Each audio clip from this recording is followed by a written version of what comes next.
So hello students, we are starting with chapter 3 of Mark Delhi, India's Unending Journey.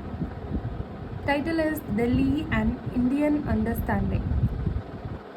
इसमें हमें बताया गया है कि कैसे वो इंडिया को समझते हैं दिल्ली के थ्रू. अब ये जो चैप्टर है ये इम्पॉर्टेंट है. इससे पहले जो 2 चैप्टर थे उनमें कुछ फैक्ट्स थे जो इम्पॉर्टेंट थे, कुछ थीम्स निकल जाती थी, लेकिन ये वाला चैप्टर इम्पॉर्टेंट है. अब इसमें डिस्क्रिप्शन दिया है दिल्ली का कि ये कैपिटल है इंडिया की. फर्स्ट ही mentions that not any part of India can represent whole India. पहले वो बोलता है कि कोई भी पार्ट इंडिया का पूरे इंडिया को नहीं समझा सकता.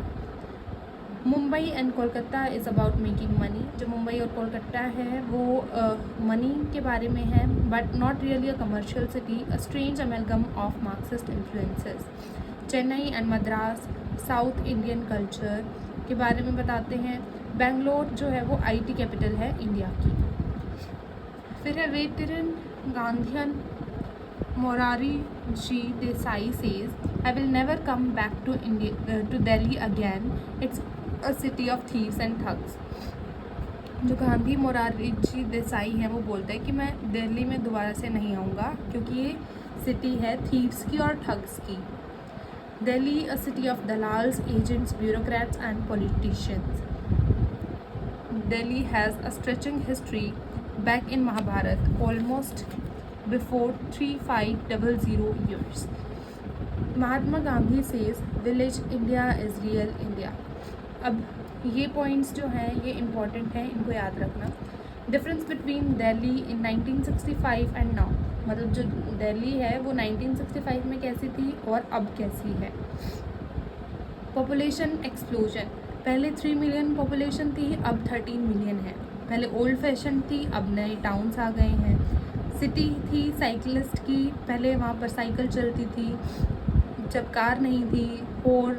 हॉर्स थे और ट्रांसपोर्ट्स के लिए भी कार्ड्स का, बुलक कार्ड्स का यूज़ किया जाता था. अब नॉइज़ी प्रोटेस्ट्स चलते हैं, स्पीडर ट्रैफिक का यूज़ किया जाता है. मतलब ट्रैफिक होता है, मतलब कार का यूज़ चल रहा है वहाँ पर. कन्नड़ सर्कस है, राजीव चौक है. Animals has disappeared except stray dogs. जो एनिमल्स हैं वो डिसअपीयर हो गए हैं, स्ट्रे डॉग्स हैं बस वहाँ पर. Surrounded by high rise building with many 5-star hotels, और अब बस 5-star होटल्स हैं वहाँ पर. Delhi has change and I have inevitably change with it. अब इसमें बताया गया कि कैसे दिल्ली चेंज हुआ है, वैसे वैसे वो भी चेंज हो गया है. A friend named Victor Farrington had bitter arguments on existence of God during college. अब इसका एक फ्रेंड है विक्टर फॉरिंगटन और उसके साथ उसकी डिबेट हुई है, मतलब दोनों के आर्ग्यूमेंट्स चली हैं गॉड के एग्जिस्टेंस पर. I feared his arguments were much stronger because he understood science and I did not. उसको लगता था मार्क डेली को कि उसकी जो आर्ग्यूमेंट्स होंगी वो और भी ज़्यादा स्ट्रोंगर होंगी क्योंकि उसने साइंस समझी है, साइंस को पढ़ा है.